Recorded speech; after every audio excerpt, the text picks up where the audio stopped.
ನೋಡಿದ್ರಲ್ವಾ, ನನಗೆ ಹುಷಾರಿಲ್ಲ ಅಂತ ಹೇಳಿ ಒಂದು ವಾರ ಅವನು ರಜಾ ಹಾಕಿಸಿ ಅಮ್ಮನ ಮನೇಲಿ ಇದ್ದಿದ್ದಕ್ಕೆ ಮತ್ತೆ ಅವನು ಊರಿಗೆ ಬರೋಕೆ ಅಳ್ತಾ ಇದ್ದಾನೆ. ಸೊ ಹೇಗೋ ಅವನ್ನ ಸಮಾಧಾನ ಮಾಡಿ ಅದಾದಮೇಲೆ ಮನೆಗೆ ಬಂದ ತಕ್ಷಣ ಮಾಡಿದ ಕೆಲಸ ಏನು ಗೊತ್ತಾ, ಪೂಜೆ ಮಾಡಿದ್ದು. ಕಳ್ಸೋಕ್ಕೆಲ್ಲೇ ಇರಲಿಲ್ಲ, ಹಸ್ಬೆಂಡ್ ಆಫೀಸ್ಗೆ ಹೋಗಿದ್ದರು. ಸರಿ ಫಸ್ಟಿಗೆ ಪೂಜೆ ಮಾಡಿಬಿಡೋಣ ಅಂತ ಹೇಳಿ ಫಸ್ಟ್ ಪೂಜೆ ಮಾಡಿದೆ. ಮನಸ್ಸಿಗೆ ನಿಜವಾಗ್ಲೂ ಹೇಳ್ತೀನಿ, ನಾವು ಎಲ್ಲೇ ಹೋಗಲಿ ಏನೇ ಮಾಡಲಿ ಮನೆಗೆ ಬಂದು ಮನೆ ಮುಖ ನೋಡೋಷ್ಟೊತ್ತಿಗೆ ಏನೋ ಒಂದು ಖುಷಿ ಮುಖದಲ್ಲಿ ಅಲ್ವಾ. ಯಾರಿಗೆಲ್ಲ ಈ ಥರ ಅನಿಸುತ್ತೆ ಕಮೆಂಟ್ ಮಾಡಿ. ಆ್ಯಂಡ್ ನಮ್ಮ ಮತ್ತೆ ಆಶೀರ್ವಾದ ತೊಗೊಂಡು ಹೊಸ್ಲಿಗೂ ಅಷ್ಟೇ. ಹೇಗಿದ್ದರೂ ನೆಕ್ಸ್ಟ್ ಭೀಮ್ನ ಅಮಾವಾಸ್ಯೆ ಇದೆಯಲ್ಲ, ಅವತ್ತಿಗೆ ಅರ್ಶಿನ ಕುಂಕುಮ ಎಲ್ಲ ಇಡೋಣ ಅಂತ ಹೇಳಿ ಇವತ್ತು ಸಿಂಪಲ್ಲಾಗಿ ಮನೇಲಿ ಪೂಜೆ ಮಾಡಿದ್ದೀನಿ. ಒಂಥರ ಸ್ಯಾಟಿಸ್ಫೈಯಿಂಗ್ ಡೇ ಅಂತ ಹೇಳ್ಬೋದು. ಮನೆಗೆ ಬಂದ ತಕ್ಷಣ ಏನೋ ಒಂಥರ ಖುಷಿ. ಸೊ ಬ್ಯಾಕ್ ಟು ಹೋಮ್ ಅನ್ನೋ ಥರ.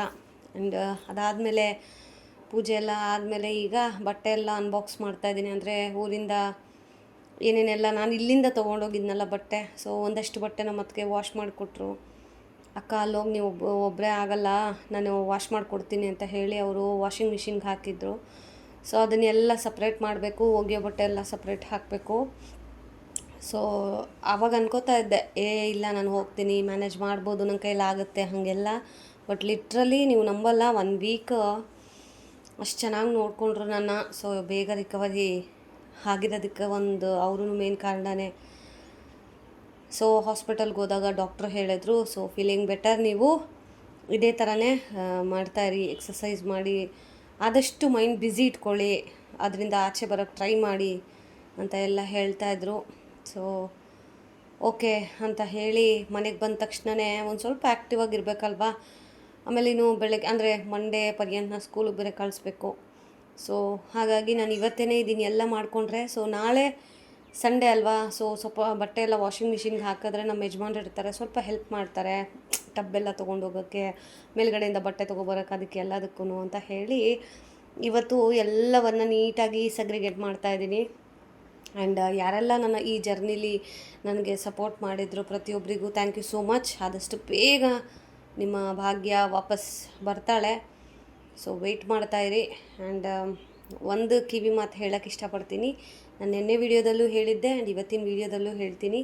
ಕಷ್ಟಗಳು ಬರೋದು ಅಥವಾ ಈ ರೀತಿಯ ಪರೀಕ್ಷೆಗಳು ಬರೋದು ಯಾಕೆ ಗೊತ್ತಾ, ನಮ್ಮನ್ನು ಜೀವನದಲ್ಲಿ ಗಟ್ಟಿ ಮಾಡೋಕ್ಕೆ. ನಿಜವಾಗ್ಲೂ ಹೇಳ್ತೀನಿ, ನಮ್ಮನ್ನು ಅದು ಗಟ್ಟಿ ಮಾಡ್ತಾ ಹೋಗುತ್ತೆ.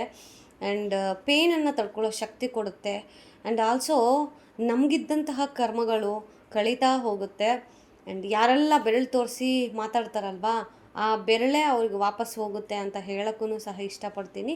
ಆ್ಯಂಡ್ ಮೋರೋವರ್ ಇದು ನನ್ನ ಪರ್ಸ್ನಲ್ ಇದಾಗಿದ್ದರಿಂದ ನನ್ನ ಫ್ಯಾಮಿಲಿಗೆ ಮಾತ್ರ ನಾನು ಹೇಳಿದ್ದಿದ್ದು, ನಾನೆಲ್ಲೂ ಹೇಳಿರಲಿಲ್ಲ. ಇಲ್ಲಾಂದರೆ ಇದನ್ನೇ ಒಂದು ವ್ಲಾಗ್ ಒಂದು ಕಂಟೆಂಟ್ ಥರ ಮಾಡ್ತಾರೆ.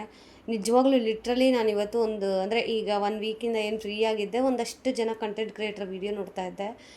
ಅವರು ಯಾವುದಾದ್ರೂ ವೀಡಿಯೋ ಮಾಡಬೇಕಾದ್ರೂ ಅದರಲ್ಲಿ ಏನಾದರೂ ಒಂದು ಟಾಪಿಕ್ ಬಂದರೆ ಅದನ್ನೇ ಒಂದು ಕಂಟೆಂಟಾಗಿ ವೀಡಿಯೋ ಮಾಡ್ತಾರೆ.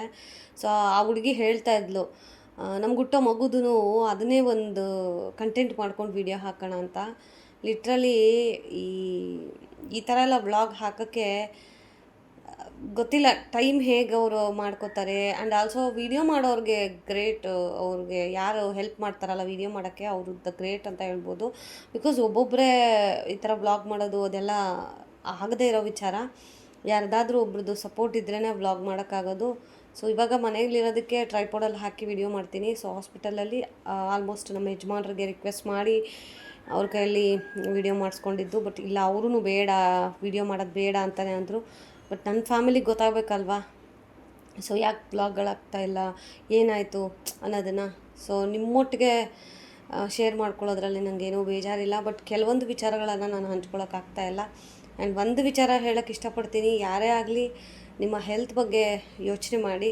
ಆ್ಯಂಡ್ ಬೇಡದೇ ಇರೋ ವಿಚಾರಗಳನ್ನು ನಂತರ ತಲೆಗೆ ಹಾಕ್ಕೊಂಡು ಯೋಚನೆ ಮಾಡಬೇಡಿ. ಸೊ ಅದೇ ಒಂದು ಮನೋರೋಗ ಅಂತ ಹೇಳೋಕ್ಕೆ ಇಷ್ಟಪಡ್ತೀನಿ. ನಾವು ಎಷ್ಟೇ ಸ್ಟ್ರಾಂಗ್ ಅಂತ ಬಿಲೀವ್ ಮಾಡ್ತಾ ಹೋದ್ರೂ ನಮ್ಮಲ್ಲಿ ಎಲ್ಲೋ ಒಂದು ಉಳುಕಿರುತ್ತೆ. ಸೊ ಅದು ಸ್ವಲ್ಪ ಜಾಗ್ರತೆ ಆಗಿಬಿಟ್ರೆ ಇಡೀ ಮೈನೇ ಸುಟ್ಟಾಕ್ಬಿಡುತ್ತೆ ಅಂತಾರಲ್ಲ, ಅದೇ ಪರಿಸ್ಥಿತಿ ಈಗ ಆಗಿರೋದು. ಸೊ ಆಲ್ಮೋಸ್ಟು ನಾನು ಎಲ್ಲ ಧ್ಯಾನ ಮಾಡಿ ಹೀಲ್ ಮಾಡಿಕೊಂಡು ಆ್ಯಂಡ್ ದೇವರ ಪೂಜೆಗಳನ್ನು ಮಾಡಿಕೊಂಡು ಯಾವಾಗಲೂ ಪಾಸಿಟಿವ್ ಆಗಿ ಥಿಂಕ್ ಮಾಡಿಕೊಂಡು ಸೊ ನನಗೇ ಒಂದು 25% ಅಷ್ಟು ದೇವ್ರು ಕೊಟ್ಟಿದ್ದಾನೆ. ಬಟ್ 100-200% ಕೊಟ್ಟಿರೋ ಎಷ್ಟೊಂದು ಜನಗಳ ನೋವು ಲಿಟ್ರಲಿ ಹೇಳೋಕ್ಕಾಗೋದಿಲ್ಲ. ಸೊ ಅದು ಬೇಡವೂ ಬೇಡ ಪಾಪ. ನಾ ಹೇಳೋದು ನಮ್ಮನ್ನು ಎಷ್ಟು ನಾವು ಸ್ಟ್ರಾಂಗ್ ಆಗಿ ಪಾಸಿಟಿವ್ ಆಗಿ ಇಟ್ಕೋತೀವೋ ನಮ್ಮಲ್ಲಿರೋ ಥಿಂಗ್ಸೂ ಅಷ್ಟೇ ಪಾಸಿಟಿವ್ ಆಗುತ್ತೆ ಅಂತ ಹೇಳೋಕ್ಕೆ ಇಷ್ಟಪಡ್ತೀನಿ. ಸೊ ನಾನು ಅದಕ್ಕೆ ಹೇಳೋದು ಜಸ್ಟ್ 25% ಅಷ್ಟೇ, ಓಕೆ, ನಾಟ್ 100%. ಸೊ ಅಷ್ಟರಲ್ಲೇ ನಂಗೆ ಇಷ್ಟು ಗೊತ್ತಾಗಿದೆ. ಇನ್ನೇನಾದರೂ 100% ಆಗಿದ್ದರೆ ಆ ಪರಿಸ್ಥಿತಿ ಹೆಂಗಿರುತ್ತೆ ಒಂದು ಸತಿ ಯೋಚನೆ ಮಾಡಿ, ಅದನ್ನು ನಿಮಗೆ ಬಿಡ್ತೀನಿ. ಸೊ ಅದಕ್ಕೇ ಆದಷ್ಟು ಕಲಿಬೇಕು, ಹೊಸ ಹೊಸ ಹೊಸ ವಿದ್ಯೆಗಳನ್ನು ಕಲಿಬೇಕು, ಹೊಸ ಹೊಸ ಜೀವನದ ಪಾಠಗಳನ್ನು ಕಲಿಬೇಕು. ಆ್ಯಂಡ್ ಇವಾಗಲೇ ಗೊತ್ತಾ, ನಮಗೆ ಏನಾದರೂ ಹುಷಾರಿಲ್ಲ ಅಥವಾ ಕೈಯಲ್ಲಿ ದುಡ್ಡಿಲ್ಲ ಅಂತ ಅಂದಾಗಲೇ ನಮ್ಮವ್ರು ಯಾರು, ನಮ್ಮವ್ರು ಅಲ್ಲದೆ ಇರೋದು ಯಾರು ಅಂತ ಗೊತ್ತಾಗೋದು. ಹುಷಾರಿಲ್ಲ ಅಂತ ಅಂದಾಗ ನಾವು ಅಂದರೆ ಇಷ್ಟಪಡೋರು ಏನು ಮಾಡ್ತಾರೆ, ವಿಚಾರಿಸ್ಕೋತಾರೆ, ಅವ್ರ ಕೈಲಾದಷ್ಟು ಸಪೋರ್ಟ್ ಮಾಡ್ತಾರೆ, ಆಮೇಲೆ ಹೆಲ್ಪ್ ಮಾಡ್ತಾರೆ. ಬಟ್ ನಾವು ಯೂಸ್ ಆಗೋದಿಲ್ಲ ಅಂತ ಅನ್ನೋರು ಜಸ್ಟ್ ಒಂದು ಫೋನ್ ಕಾಲ್ ಸಹ ಮಾಡೋದಿಲ್ಲ, ಹೇಗಿದ್ದೀರ ಅಂತ ವಿಚಾರಿಸ್ಕೊಳ್ಳೋದಿಲ್ಲ, ಮುಂದೆನೇ ಇರ್ತೀವಿ, ಹೇಗಿದೆಯಮ್ಮ ಅಂತ ಮಾತಾಡ್ಸೋದಿಲ್ಲ. ಸೊ ಇವೆಲ್ಲ ಯಾಕೆ ಅಂತಂದರೆ ಅವ್ರಿಗೆ ನಮ್ಮ ಮೇಲಿರುವಂತಹ ಏನೋ ಒಂದು ಅಸಮಾಧಾನ, ಸೊ ಆ ಥರದ್ದು ವ್ಯಕ್ತಪಡಿಸ್ತಾರೆ. ಬಟ್ ಈ ಟೈಮಲ್ಲಿ ಗೊತ್ತಾಗುತ್ತೆ ಗೈಸ್, ನಿಜವಾಗ್ಲೂ ನಮ್ಮವ್ರು ಯಾರು, ನಮ್ಮವ್ರಲ್ಲ ಅಂತ ಯಾರು ಅಂತ. ಸೊ ಅದಕ್ಕೇ ಮನುಷ್ಯನಿಗೆ ಕಾಯಿಲೆ ಬಂದಾಗ, ಮನುಷ್ಯನ ಹತ್ರ ದುಡ್ಡಿಲ್ಲದೆ ಇದ್ದಾಗ, ಈ ಎರಡೂ ಸಮಯಗಳಲ್ಲಿ ಯಾರು ಜೊತೇಲಿರ್ತಾರೋ ಅವರೇ ನಮ್ಮ ಜೊತೇಲಿ ಕೊನೆವರೆಗೂ ಇರ್ತಾರೆ, ಅಂದರೆ ಕಷ್ಟ ಸುಖಕ್ಕೆ ಆಗ್ತಾರೆ ಅಂತ. ನಾನು ಈ ಟೈಮಲ್ಲಿ ತುಂಬ ಜನ ನಾನು ಎಕ್ಸ್ಪೆಕ್ಟ್ ಮಾಡಿದ್ದೆ, ಬಟ್ ನೋ ಒನ್ ಅಂತ ಹೇಳ್ಬೋದು. ಆ ಲಿಸ್ಟಲ್ಲಿ ಯಾರೆಲ್ಲ ನಾನು ಎಕ್ಸ್ಪೆಕ್ಟ್ ಮಾಡಿದ್ನಲ್ಲ, ಸೊ ಆ ಲಿಸ್ಟಲ್ಲಿ ನೋ ಒನ್ ಅಂತ ಹೇಳ್ಬೋದು. ನಾನು ಅದಕ್ಕೇ ಮೋಸ್ಟ್ ಆಫ್ ದ ಫ್ರೆಂಡ್ಸನ್ನು ಮಾಡ್ಕೊಳ್ಳೋದಿಲ್ಲ. ಯಾಕಂತಂದರೆ ಎಲ್ಲನೂ ಅವ್ರಿಗೆ ಯೂಸ್ ಆದರೆ ಮಾತ್ರನೇ ಇಟ್ಕೊಳ್ಳೋದು. ಸೊ ನೀವು ನೋಡಿರೋ ಪ್ರಕಾರನೇ ನನಗಿರೋದೇ ತೀರಾ ಕಡಿಮೆ ಫ್ರೆಂಡ್ಸು. ಸೊ ನನಗೆ ಹೊಸ ಹೊಸ ಫ್ರೆಂಡ್ಸ್ ಮಾಡ್ಕೊಳ್ಳೋಕ್ಕೂ ಭಯ. ಸೊ ಹಾಗಾಗಿ ಅವ್ರವ್ರ ಇಷ್ಟ, ಅದು ನಾವು ಹೇಳೋಕ್ಕಾಗೋದಿಲ್ಲ. ಬಟ್ ನನ್ನನ್ನು ಈ ಟೈಮಲ್ಲೂ ವಿಚಾರಿಸ್ಕೊಂಡಂಥ ಎಷ್ಟೊಂದು ಜನ, ನಿಮಗೆಲ್ರಿಗೂ ಥ್ಯಾಂಕ್ ಯು ಸೋ ಮಚ್. ಯಾರೆಲ್ಲ ವಿಚಾರಿಸ್ಕೊಂಡಿಲ್ವೋ ಇನ್ನು ಮುಂದೆ ನಿಮ್ಮ ಜಾಗ ಯಾವುದು ಅಂತ ತಿಳಿಸ್ಕೊಡ್ತೀನಿ ನಾನು. ನನ್ನ ಜೀವನದಲ್ಲಿ ನಿಮ್ಮದೆಲ್ಲ ಮುಗ್ದೋದ ಅಧ್ಯಾಯ ಅಂತ ಹೇಳೋಕ್ಕೆ ಇಷ್ಟಪಡ್ತೀನಿ. ಆ್ಯಂಡ್ ಇನ್ನೂ ಕೆಲವೊಬ್ಬರಾದರೆ ನನ್ನ ಬೆನ್ನಿಂದೆಗಡೆ ಮಾತಾಡೋದು, ನಾನು ವಿಡಿಯೋ ಹಾಕಿದ್ನಲ್ವ, ಡೈರೆಕ್ಟ್ ನಾನು ಬಂದು ಕೇಳೋ ಮುಖ ಇರಲ್ಲ ನೋಡಿ ಅವ್ರಿಗೆ. ಸೊ ಅಂಥವ್ರು ಏನು ಮಾಡ್ತಾರೆ, ಸೊ ಅಂತೆ ಈ ಸೋ ಎಲ್ಲ ಹಬ್ಬಿಸ್ಕೋತಾರೆ. ಅದು ಅವರವರಿಗೆ ಬಿಟ್ಟಿದ್ದು. ಬಟ್ ಒಬ್ಬರ ಬಗ್ಗೆ ಮಾತಾಡೋಕ್ಕಿಂತ ಮುಂಚೆ ನಾವೆಷ್ಟು ಸರಿ ಇದ್ದೀವಿ ಅಂತ ಯೋಚನೆ ಮಾಡಿ ಮಾತಾಡಬೇಕು. ಅವ್ರ ಜೀವನದಲ್ಲೇ ಬಿರುಗಾಳಿ, ಅದೇನೋ ಅಂತಾರೆ ಗೊತ್ತಾ, ಅವ್ರ ಮನೆ ದೋಸೆಲೇ ತೂತು, ನಮ್ಮ ಮನೆ ದೋಸೆ ತೂತಾದ್ರೆ ಅವ್ರ ಮನೆ ಕಾವಲಿನೇ ತೂತು. ಆ ತೂತುಗಳು ಅವ್ರಿಗೆ ಲೆಕ್ಕ ಆಗಲ್ಲ. ನಮ್ಮ ಮನೇಲಿ ದೋಸೆಲಿ ಎಷ್ಟು ತೂತು ಬಂದಿದೆ ಅಂತ ಅವ್ರಿಗೆ ಕೌಂಟಿಂಗ್ ಮಿಸ್ ಆಗಿಬಿಡುತ್ತೆ ಅಂತ ನಮ್ಮ ಮೇಲೇ ಕಣ್ಣಿಟ್ಕೊಂಡು ಲೆಕ್ಕ ಹಾಕ್ತಾರೆ. ಇಷ್ಟು ಹೇಳಿ ಇಷ್ಟು ಉಗಿದ್ರೂ ನನ್ನ ವೀಡಿಯೋಗಳು ನೋಡ್ತಾರೆ, ನೋಡಿನೂ ಮಾತಾಡ್ತಾರಲ್ವ, ಅಂಥವ್ರಿಗೆ ಏನು ಹೇಳಿದ್ರೂ ಅವ್ರಿಗೆ ಬುದ್ಧಿ ಬರೋದಿಲ್ಲ. ಅವ್ರು ಇರೋದೇ ಅದಕ್ಕೆ.